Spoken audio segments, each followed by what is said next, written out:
Hi, my name is Chelsea Ray. And my name is Lori Smith. And we are the MOPS coordinators.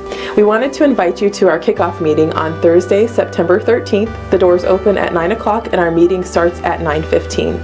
Breakfast and childcare are included. We wanted to also let you know that our group is a combined MOPS and Mom Next group. This means that if you are pregnant with your first child through having a child in the 12th grade, you are welcome to come to our group. The topics are for all areas of life in that season, and we'd love to have you.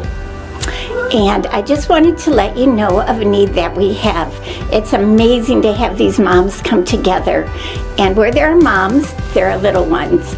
And we do have a need for caregivers for these little people.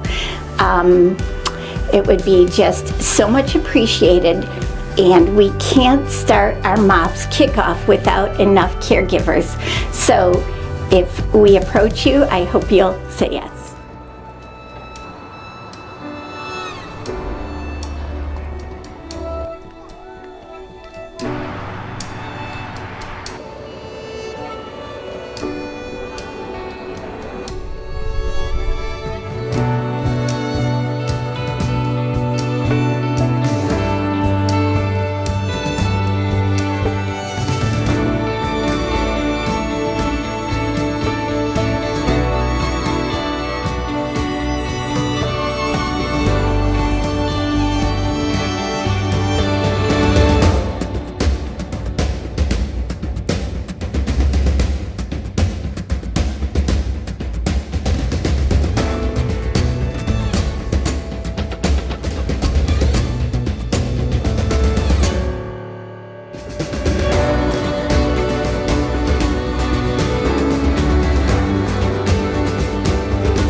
I was walking down the street recently on the way to grab lunch during a trip to Seattle, and on the corner of a busy crosswalk, there was a woman surrounded by all of her belongings, holding a sign that said, "This is my year of transformation.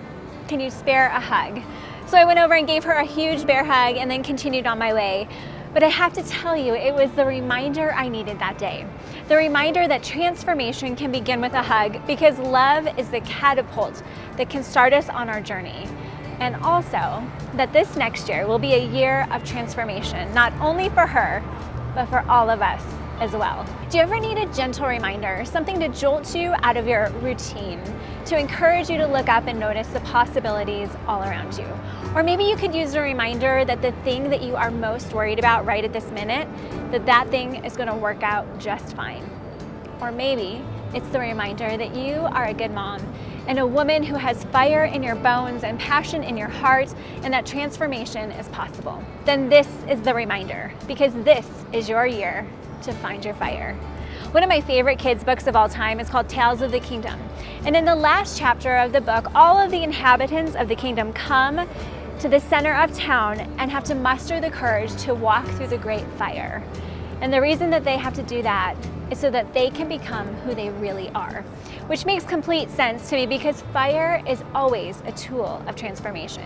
And if you ever went to summer camp as a kid, you know that around a fire was where all of the life-changing decisions were made. Fire has the uncanny ability to draw people around it. Human beings have been gathering around fire for warmth, protection, light, and company ever since the beginning of humanity. And in nature, fire destroys harmful bacteria, neutralizes toxins, replenishes the soil. In fact, forests are never healthier than a few years after a wildfire has swept through. And not only that, but poets and artists for centuries have used fire to describe the God-given spark that wakes us up every morning. This year, we will tend that fire. So each year we have 3 ideas that guide our journey, and this year they are surrender daringly, which is the bold reminder to let things go. Because what would it feel like to let yourself off the hook from living like it's all up to you, from the need to control the people and situations in your life and let go of unhelpful expectations. The second is breathe freely. This is the bold reminder to let yourself be loved, because transformation isn't about self-improvement, it's about love. How would we live differently if we were convinced that we were worthy, that we were enough, and that we were loved completely? And the third idea is live expectantly. And this is the bold reminder to think about what could go right.